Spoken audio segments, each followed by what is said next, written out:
Na prvo su me gledali onako šta radiš od sebe, dijete drago na internetu, pa su bili onako malo skeptični oko toga, ali na kraju sve to kao što vidiš ovdje tu, pošto sam ovdje učesnik, je ispalo dobro.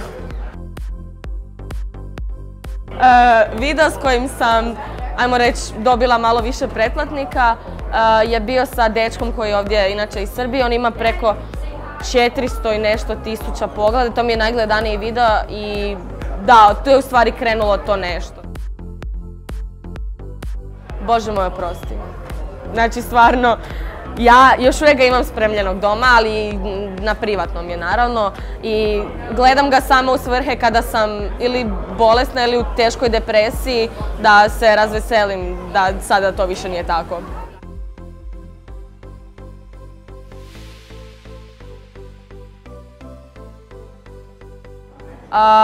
Pa ja mislim da može ukoliko postoji neki određeni broj pretplatnika, općenito publiciteta, feedbacka publike ili tako nešto što bi spadalo u tu kategoriju.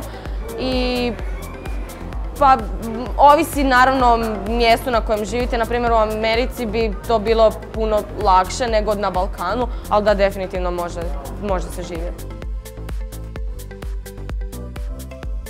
Pa iskreno da, pogotovo kad onako idemo na neke evente ili sve to, dosta se puta znalo desiti da mi onako neko vrišteći dođe u facu, što je meni bilo jako čudno. Na prvu, kada se to počelo događati, mi je bilo zašto meni ova djevojčica vrišti u facu, ja se bojim.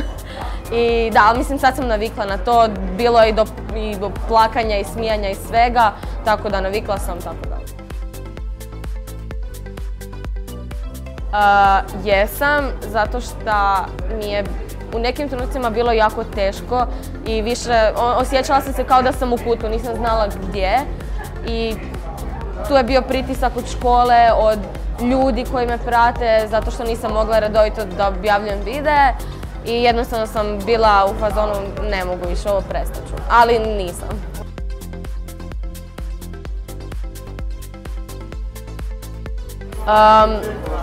Jedino što mogu reći za Balkan Tube Fest jest da je fenomenalno. Ja sam iskreno oduševljena, nisam očekivala da će biti ovako, očekivala sam manje, ali publika, organizacija, ljudi, ostali youtuberi su toliko dobri i dragi i sve tako lijepo da jedva čekam novu godinu, to jest iduću godinu da opet dođemo, da se družimo. Ćao svima, ja sam Nika, dolazim sa kanala XFabNik6 i veliki pozdrav svima koji čitaju i gledaju Famozu. Ćao!